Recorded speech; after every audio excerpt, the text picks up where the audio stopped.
ये कहानी करीब आज से 8 वर्ष पहले की है, जब एक 14 वर्षीय लड़का कक्षा 8 में पढ़ता था। वह अपनी पढ़ाई में व्यस्त रहता था और खाली समय में अपने मित्रों के साथ खेला करता था। वह इस बात से अनजान था कि एक दिन उसके जीवन में ऐसा भी दिन आएगा कि जब वह किसी ऐसे व्यक्ति पर भरोसा करेगा जो कि उसको धोखा दे रहा है। वह स्वभाव से बहुत ही साधारण लड़का था। वह जल्द ही सब पर भरोसा कर लेता था और शायद यही उसकी सबसे बड़ी गलती सिद्ध होने जा रही थी।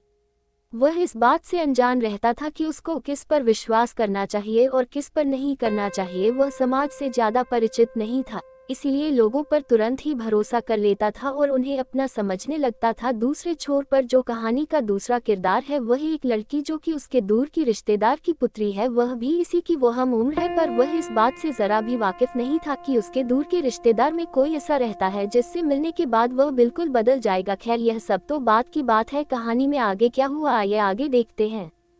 ये गर्मियों का दिन था और सारे विद्यालय बंद थे। उस लड़के का विद्यालय भी बंद था और उसे छुट्टियों का आनंद उठाने मामा के यहाँ जाना था।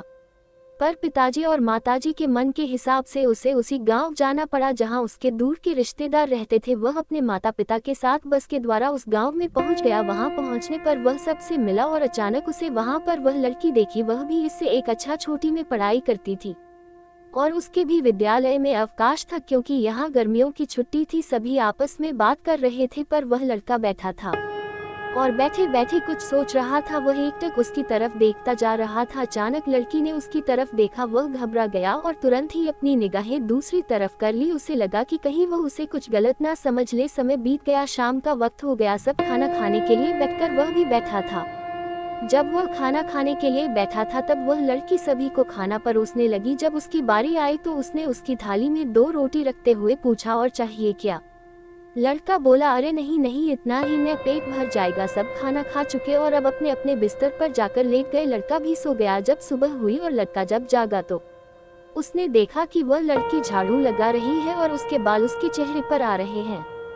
वह ये सब देखकर मन ही मन खुश हो रहा था और वह अपने आप से बातें करने लगा कि काश हमारी दोस्ती हो जाती। वह उसे पसंद करने लगा था, पर उससे कहने में डर रहा था कि कहीं उसे बुरा न लग जाए और वह अपने माता पिता से बता देगी तो मुझे शर्मिंदगी महसूस होगी। यह सब सोचकर वह ये बात अपने मन में ही दबाए बैठा रहा। खैर, वह दिन भी बीत गया। जब दूसरी सुबह हुई फिर से उसके मन में वही ख्याल आते रहे, पर वह उनको बाहर नहीं आने देता। दोपहर हो गई, सबने खाना खाया और फिर जब शाम हुई फिर से खाना खाया। दोनों आपस में बातें करते हैं, खेलते, पर लड़का उससे वह कह नहीं पाता कि वह उसे पसंद करता है। ऐसे करते कई दिन बीत गए और अब लड़के के पिताजी कहने लगे कि अब हम घर चलेंगे। लड़का ये सुनकर थोड़ा उदास हो गया क्योंकि वह उसके साथ खेलते खेलते काफी घुल मिल गया और उसे काफी पसंद करने लगा, पर वह कर भी क्या सकता था। पिताजी की आज्ञा का पालन करना उसका ही तो धर्म है। खैर, जब दोनों आखिरी बार मिले तो लड़का उससे कुछ कह नहीं पाया और दोनों फिर से अपने अपने रास्ते हो लिए।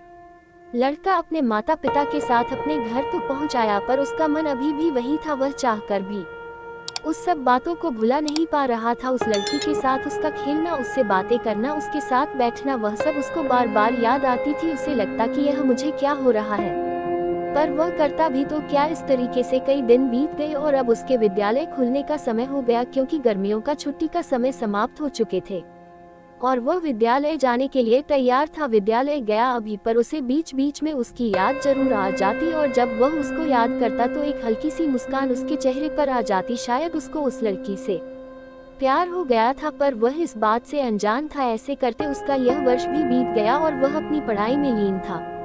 उसने काफी अच्छे अंकों से इस बार भी परीक्षा पास की। उधर लड़की भी अपनी पढ़ाई कर रही थी, पर लड़के को उसकी कोई खबर नहीं थी और ना ही लड़की को, क्योंकि वह दोनों एक दूसरे से काफी दूर थे। गर्मियों का समय फिर से आ चुका था और विद्यालयों में अवकाश की घोषणा हो गई। इस बार लड़के के मामा की शादी होनी थी गर्मी में, तो वह लड़का अपने मामा के यहाँ अपने माता पिता के साथ पहुँच गया। वहाँ पहुँचकर उसने ये देखा कि उस समारोह में वह लड़की भी आई हुई है। ये देखते ही वह खुशी से झूम उठा और उसके पास गया, उससे बातें की। वह भी उसे पहचान गई, पर वह ज्यादा देर उसके पास नहीं बैठी। शादी का समारोह संपन्न हुआ और जब ये सब कार्यक्रम पूर्ण हुए तब लड़का अपने पिताजी से उस लड़की के गांव जाने की अनुमति मांगने लगा। वह कहने लगा कि मुझे वहां पर अच्छा लगता है और मैं वहां पर अपनी छुट्टियां बिताना चाहता हूँ। पिताजी ने साफ इनकार कर दिया। इस बात से लड़के का मन काफी दुखी हुआ। ये सब उसके एक अन्य रिश्तेदार देख रहे थे। वह लड़के के पास गए और बोले, क्या तुम मेरे साथ शहर चलोगे? वहाँ तुम्हें बहुत सारी चीजें दिखाऊंगा। लड़का तैयार हो गया। तभी वहाँ पर लड़की के माता पिता आते हैं और वह उस रिश्तेदार से कहते हैं कि आप हमारी लड़की को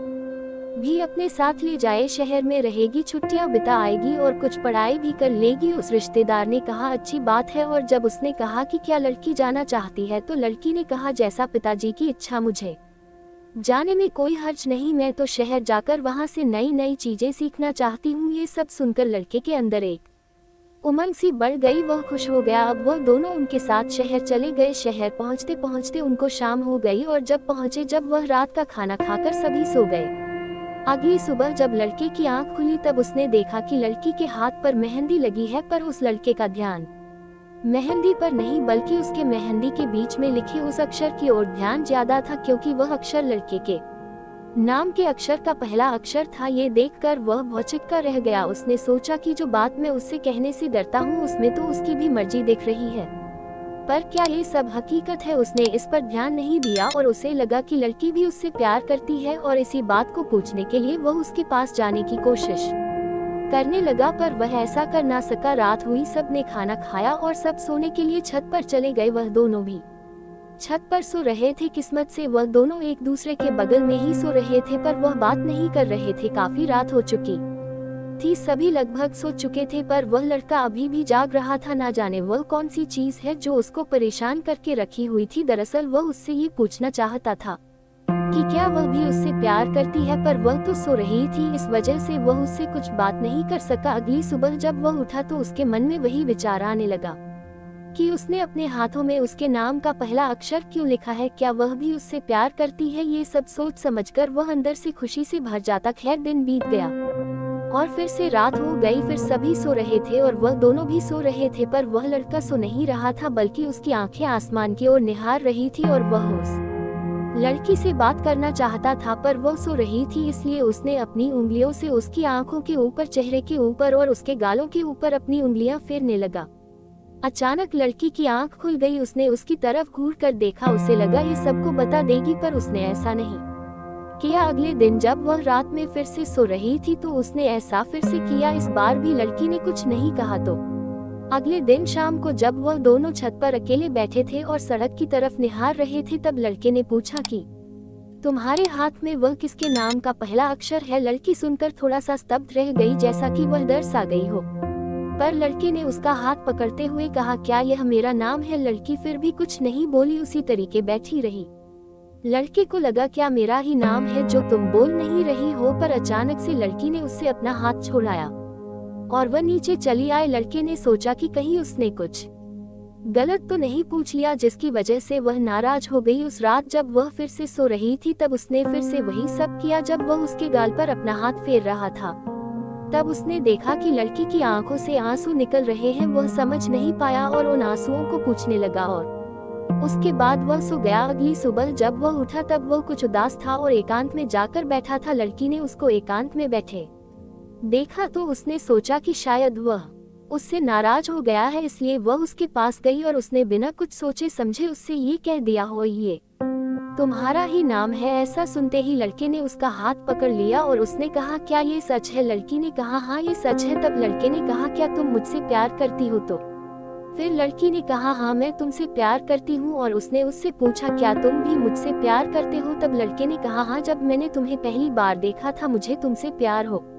गया था, पर मैं तुमसे ये कह नहीं पा रहा था। पर क्या ये सच्चाई थी या फिर उस लड़के की उदासी को दूर करने के लिए लड़की ने उससे झूठ बोला? इस बात की लड़के को कोई परवाह नहीं थी। लड़की के जाने के बाद उसका मन कुछ उदास सा हो गया। वह उदास क्यों हो गई? क्या वह लड़के से झूठ बोलती है और बस उसकी खुशी के लिए उससे ये कह दिया है कि वह उससे प्यार करती है, या फिर वह उससे सच्चा प्यार करती है? 2-4 दिन बीते और उनका आपस में मिलना जुलना बढ़ गया। वह अब आपस में खूब ढेर सारी बातें करते, एक साथ बैठते और जब वह दोनों अकेले होते तो एक दूसरे के हाथ आपस में पकड़कर काफी देर तक बातें करते हैं। इस तरीके से वह दोनों एक दूसरे को काफी प्यार करने लगे। धीरे धीरे वह दोनों प्यार में इतना घुल गए कि वह एक दूसरे को होठों पर चुंबन करने लगे। ये सब उनके दोनों के बीच में अक्सर ही होने लगा। दोनों एक दूसरे से बातें करने लगे कि हम एक दूसरे को हमेशा प्यार करेंगे।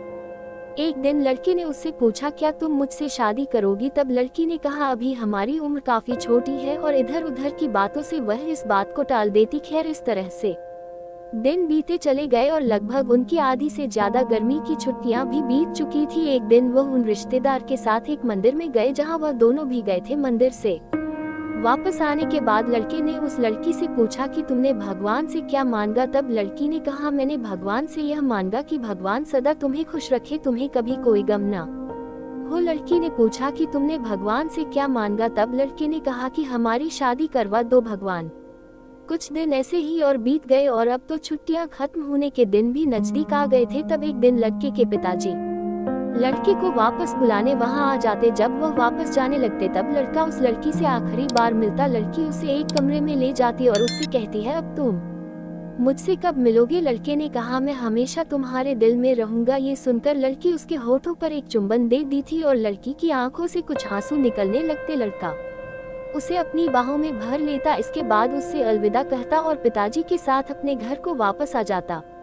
वह दोनों एक बार फिर से एक दूसरे से दूर हो गए। इसी बीच लड़की की पिताजी जी वहां आते और एक दिन उसको भी बुलाकर अपने घर ले जाते। लड़का उससे दूर था पर उसकी यादें उसको बहुत सताती, पर वह उससे बात नहीं कर पाता। वह दोनों फिर से अपनी अपनी पढ़ाई में व्यस्त हो गए और अपने मित्रों के साथ व्यस्त हो गए। करीब 2 वर्ष बाद उन्हीं मामा के यहाँ फिर से एक समारोह था, जहाँ पर वह दोनों फिर से आए। इस बार लड़के ने लड़की के लिए कुछ गिफ्ट पैक करवा लिए और जब वहां पर वह उससे अकेले में मिला तब उसने उसको वह गिफ्ट दे दिया। सारा समारोह संपन्न होने के बाद अगली सुबह जब सभी अपने अपने घर को जाने के लिए तैयार हो गए तब लड़का अपने पिता की आज्ञा लेकर उसके साथ उसके गांव जाने को तैयार हुआ। पिताजी ने इस बार उसे इनकार नहीं किया और फिर वह उन सब के साथ उनके गांव पहुंच गया। गांव पहुंचते ही अंधेरा हो गया था और सभी रास्ते के थके हुए थे और इसीलिए जल्दी सभी सो गए। अगली सुबह जब लड़का उठा तब उसने देखा कि वह लड़की भी उसके बगल में सोई हुई थी। सूरज निकल आया था और लड़की अभी सोई हुई थी और उसके बाल उसके चेहरे पर पड़े हुए थे। लड़का उन बालों को अपने हाथों से हटाता है और जिससे उसकी नींद खुल जाती है और वह उसकी तरफ मुस्कुराकर देखने लगती है। दोनों एक दूसरे को कुछ देर तक निहारते हैं और मन ही मन मुस्कुराते हैं। तभी नीचे से उसकी माँ उसे नीचे बुला लेती है और वह नीचे चली जाती है। उसी दिन शाम को उनके घर के बगल में उनके परिवार के किसी सदस्य का जन्म दिवस समारोह होता है, जिसमें शाम के वक्त सभी उस समारोह में जाते हैं। पर वह लड़की वहां से अचानक अपने घर वापस आ जाती है। ये देखकर वह लड़का भी घर वापस आता है और वह देखता है कि वह फोन पर किसी से बात कर रही है और काफी खुश है। लड़का चुपचाप खड़ा रहता है और उसकी बातें सुनता रहता है। जब लड़की को ये पता चलता है कि लड़का पीछे खड़ा है तो वह फोन को बंद कर देती है और चौंक जाती है। लड़का उससे पूछता है, तुम इतनी हैरान क्यों हो गई? तुम किससे बात कर रही थी? जब लड़की कहती है, कुछ नहीं, मैं अपनी सहेली से बात कर रही थी। लड़का उससे कहता है, क्या तुम मुझसे कुछ छुपा रही हो? तब लड़की कहती है, नहीं ऐसा कुछ नहीं है। फिर लड़का कहता है, तो तुम मुझसे झूठ क्यों बोल रही हो? मैंने तुम्हें किसी लड़के से बात करते हुए अभी सुना है। इतना सुनने के बाद वह लड़की दंग रह जाती है और अपनी निगाहें नीचे झुका लेती है और उसकी आंखों में आंसू आ जाते हैं। लड़का यह देखकर उसके पास जाता है और उसको कहता है, क्या बात है, सच सच बताओ। तब लड़की रोती हुई उससे कहती है, हाँ वह किसी और से प्यार करती थी पर अब नहीं करती, क्योंकि अब तुमसे प्यार करने लगी है। लड़का ये सुनकर चुप रहता है और उससे कहता है, तुमने मुझसे झूठ क्यों बोला? ये बात तुम मुझे पहले भी बता सकती थी। पर लड़की कुछ नहीं बोलती और रोने लगती और रोते रोते कहती, पर मैं तुमसे सच्चा प्यार करती हूँ और इसीलिए मैंने उसके पास फोन लगाकर यह कह दिया कि अब मुझसे बात ना करे, पर वह मुझे परेशान करता है।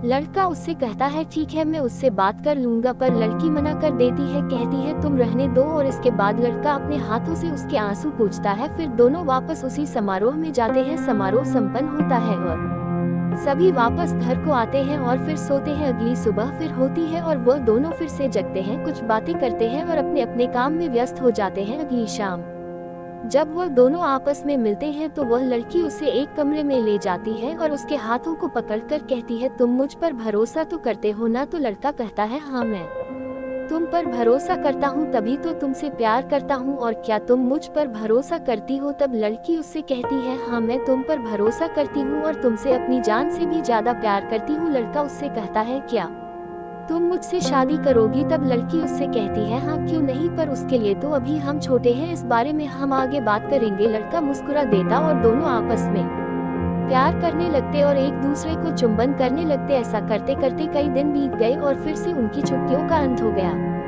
अब वो एक दूसरे से फिर से अलग हो गए और अपने अपने घर पहुंच गए और फिर से अपने अपने पढ़ाई और दोस्तों के साथ घुल मिल गए, पर अभी भी एक दूसरे को याद करते थे।